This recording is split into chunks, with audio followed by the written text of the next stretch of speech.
Morning. Morning. Hey Rohit, how are things in San Francisco? Oh, fantastic. Everything very good out here. How are things at your end in London, man? Everything's good. Everything's good. We are hitching a bit of hay fever time. Spring's coming, so all good. So, what story are we going to pick up on this episode? I think we should talk about the story that we had discussed a couple of days ago, and which is all over the news, about the Indian Army using a man as a human shield. It's a very unfortunate story because there was an election in Kashmir recently. The turnout was pitiable. It was, 2%. I believe it was an election that was held the second time around. The first one, the turnout was 7%. There was something not quite kosher about it. They held it again. The turnout dropped to 2%. This was actually a poor guy who took the trouble to vote, unlike 98% of the voting eligible population, or sorry, 98% of the entire population. He also comes from a community, or he is sort of relatively pro Indian. And the army, because it wanted to prevent being pelted by stones, whatever battalion or platoon or whatever was involved, they tied this poor man to the front of a jeep. Since then, there's been, both criticism and an aggressive nationalistic defense of it. The army said it held an inquiry and it said it was justified. The Indian Attorney General Rohatgi defended it, which to my mind was sort of mind-boggling. But a number of people who've served in the army and are ex-army on Twitter and other places have said that this is absolutely atrocious. It violates Geneva Conventions, and the Indian army need not sink down to the level of a militia. I think this is an interesting story, Rohit, because for me, at two levels, I've looked at some of the public discourse on this issue, and Right. most of the ones that are supporting it are from a group of people who either claim to understand military tactics or feign ignorance of any kind of military tactics. So they say that, what would you have done in this situation? Right. Right? Disregarding the fact that people in these situations have undergone training to be in that situation, to Right. do things other than strap people in front of a jeep. Right. So the stock reaction, at least in the echo chambers that we've looked at, is that what would you do if you were being hurled with stones? Yeah, what you do is you would get to that point because you've been trained to realize that there are a range of methods at your disposal. And Right. I'm not a security expert, Yeah. and that tying up somebody in front of a jeep is not one of those. Right. Right. The other thing that is frightening is there is a section of people who are in military service or ex-military service, and this is a sensitive thing, Rohit, because I have members of my family who've served in the military, as I'm Right. sure in your family you've got people who've served in the military, and Right. we don't want to make this into like I sit closer to the military, therefore saying Right. anything Right. about the military, because then you're getting into that whole kind of tin pot dictator state situation that everything the military does is right. Right. Right. Our Absolutely. military is military servicing a democratic a state, Right. and it has to be accountable to the frameworks of a democratic. We are not like a military junta type situation. Right. So I was very puzzled by people in the military who were either current or former, who were saying this is the way to go forward. And I think my fear is that up until this point in our history, the military has been above politics, Right. right? Uh, and I do not know enough about the person who was strapped in front of a jeep or the political situation in Jammu Kashmir to provide kind of an authoritative commentary. But what I do know is one of the beautiful things about India and our country, which both of us care about so much, is that the military was above uh, caste and Right. religion and politics, and Right. it would be really sad if that were to slip. So my focus on the story is by strapping somebody in front of a jeep, it opens a Pandora's box of issues around the military getting politicized. Right. Absolutely. Several very, very excellent points. I remember reading in, I think, Khushwant Singh's autobiography, which is, I mean, to be honest, it's kind of a useless book and a waste of time. It's filled with a lot of rubbish, along with some interesting stuff. But one interesting, tidbit out there is that in the aftermath of independence, there was a general, I forget his name now, and he had started making some noises about, the army being given a greater role in really shaping the future of the post-colonial Indian state. And Nehru promptly defanged him by packing him off, as ambassador to Australia or Indian High Commissioner to Australia or something like that. Right. So, and the thing is that I'm sure that there have always been people with sectarian sentiments in the army, just as there are people with sectarian sentiments everywhere. But there's been a kind of protocol that people in the army have not been allowed to comment on or enter or participate in shaping the sort of muck of everyday Indian political discourse in the same way. And when I use the word muck, I don't, I'm not suggesting that they can be a completely sanitized realm of politics. I understand that politics is messy, but I really mean that, there was some notion, unstated or formal, about them keeping away from, expressing these kind of really sort of negative and troubling sentiments, being above the fray of politics. So even if they had those ideas, they kind of kept them to themselves. Uh, and I think that we've gone down a very slippery slope. This episode is one step, another step forward, or it's sort of sliding further down that slope. It started actually with, I would say, with the kind of jingoistic primetime television shows that we saw with Arnab Goswami.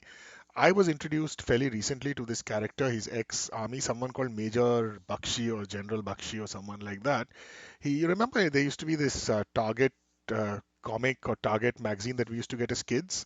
Yeah, yeah. There used to be this guy called Moochwala in it, right? So Yes, yes, yes. this guy looks like Moochwala, and he's personally, this is my interpretation, that he comes across as I think a very bitter and sour and very very a person who expresses very very ugly sentiments. Right. So yeah, I think it's deeply damaging. And then of course this idea that the military is above criticism. Regardless of this incident, we don't have enough of an honest discussion about human rights violations in Kashmir.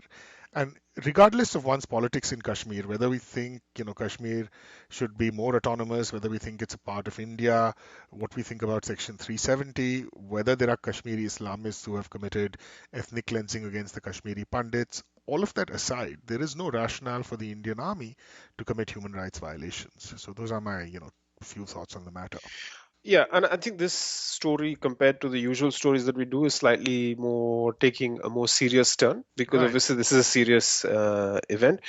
I think that Kashmir is again. I want to be explicit about my way. I think Kashmir is an integral part of India, and I think it has, but it has been, we have never managed to bring them into the fold of the mainstay of the nation successfully. Now, whether that's been policy failures through the Congress regime, or the kind of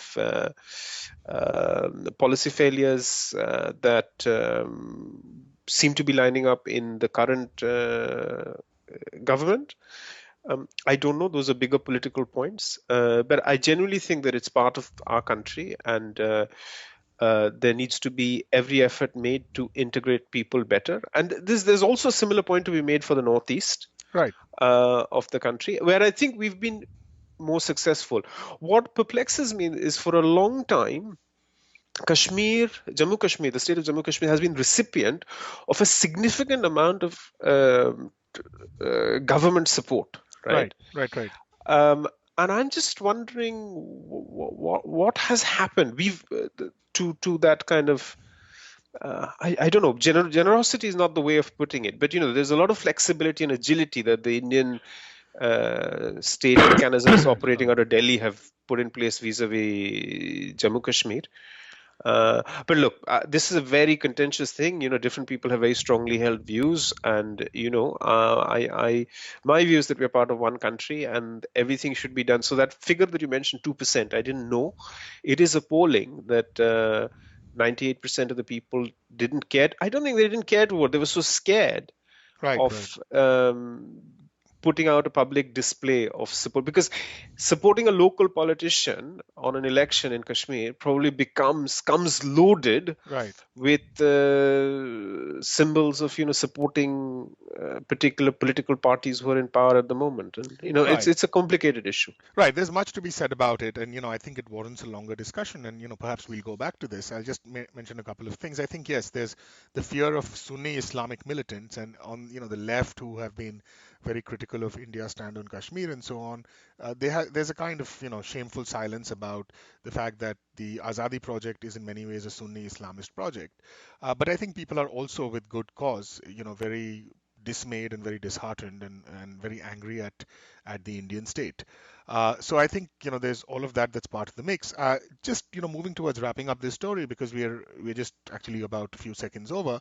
I'll just make a comment about aid. I think what tends to happen is that the aid gets swallowed through those structures of corruption. I remember a statistic, it's several years old, so I don't know how relevant it is, but it said that on average, every dollar of money, sorry, every rupee that goes towards development, 76 paisa of each rupee, when I saw this statistic, was swallowed in corruption.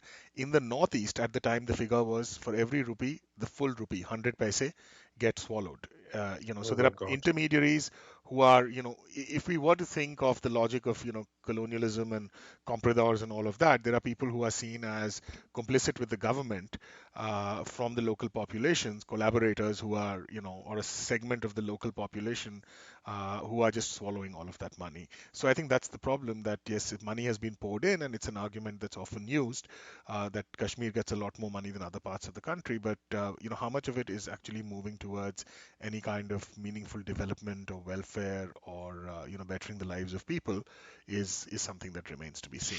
Yeah, Rohit, and just in closing, I'd say that, of this kind of stories that we've picked up on, this has been one of the trickier stories to talk about. And we will continue to talk about things that are tricky and don't have obvious black and white answers. Sure. But we will urge our listeners to real know that we don't come to this with a preset code of answers, and neither should they. Or think that this is something that is easily solvable. We recognize it's complex and want to put it out there as such. Yeah, and I think we need to talk about it because I think that the irony is that in the pre-liberalization era, when you had Doordarshan and maybe a smattering of other programs in the aftermath, uh, but you did have a very vibrant on television, but you did have a very vibrant press.